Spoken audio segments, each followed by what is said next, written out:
Arcade Heroes.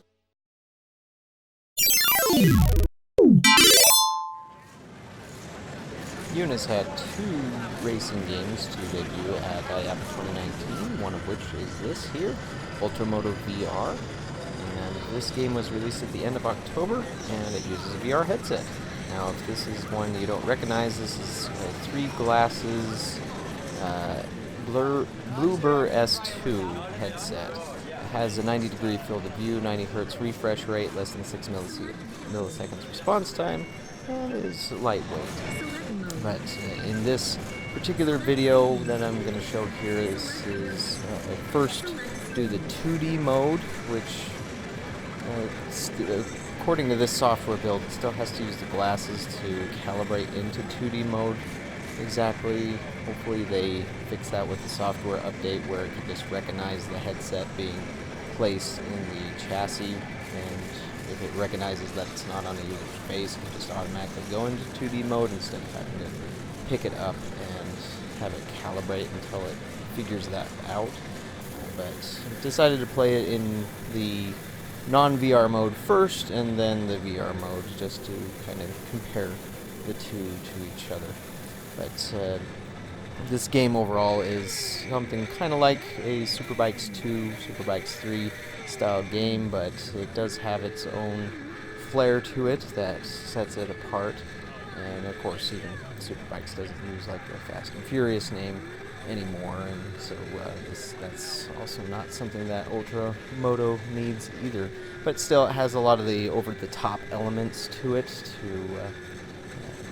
that make it more than a simulator, you'd say. It's not as super realistic like a simulator, but it's realistic enough to help you immerse you into the world, so to speak. And of course, that's one aim of VR headsets, is immersion.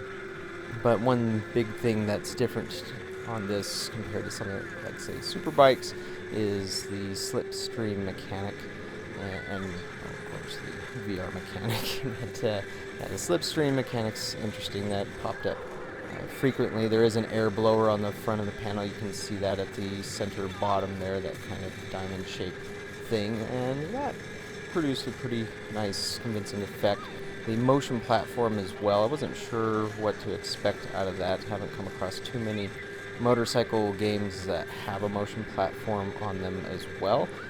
But it works out pretty well, and it also helps, like when you do tricks, like you're doing a wheelie, it lifts the front of the bike too, which is not something that you get in your normal swerving bike controller style game, because that's where you already have a little bit of motion built into the game to begin with, just because you swerve your bike side to side to take the turns.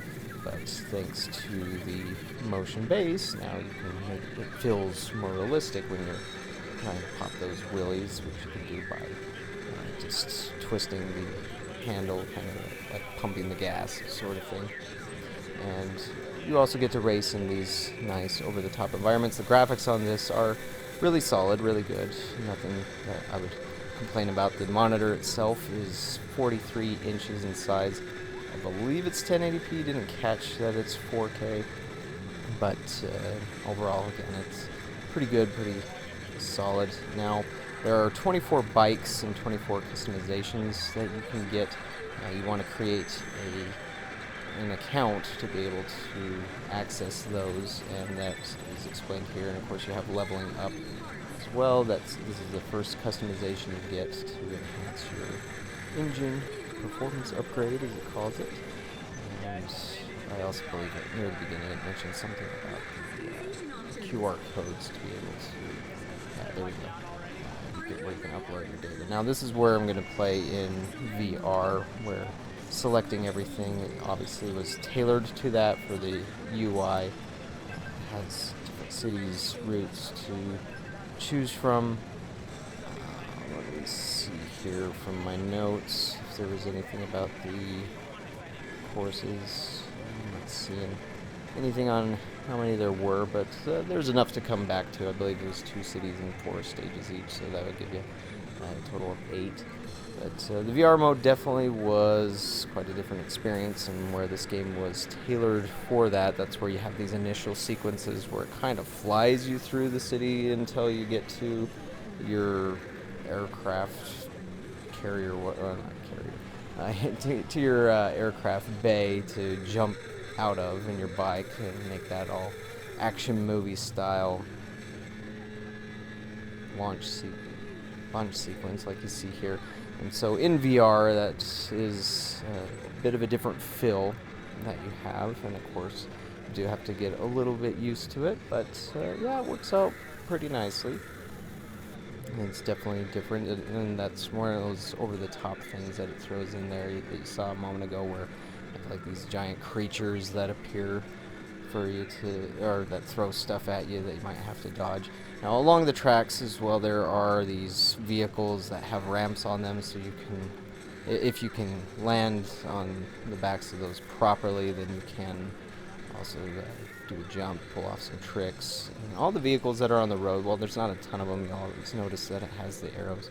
I think I was, yeah, I missed that one, but I think I got the next one.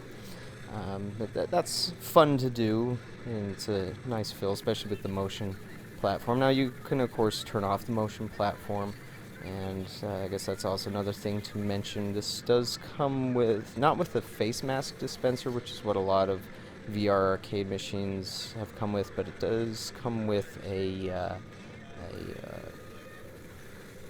sanitization wipe dispenser. Now, for some reason that wasn't on this model scene here, but the one that was set up to the right of it was did have that dispenser, so that people could, there we go, got the jump, so that they could take a wipe and wipe down their headset before they used it. And so that's an interesting way to get around the they need an attendant possibly, although I would think you would still want to keep these near an employee station or something like that, so that in case somebody does need help, like at the beginning needed help making sure the calibration was right there for the 2D model. And of course you don't really want to put a VR headset on your face if somebody else is just using it and it hasn't been properly cleaned, so there are issues there. But yeah, they have the solutions for that.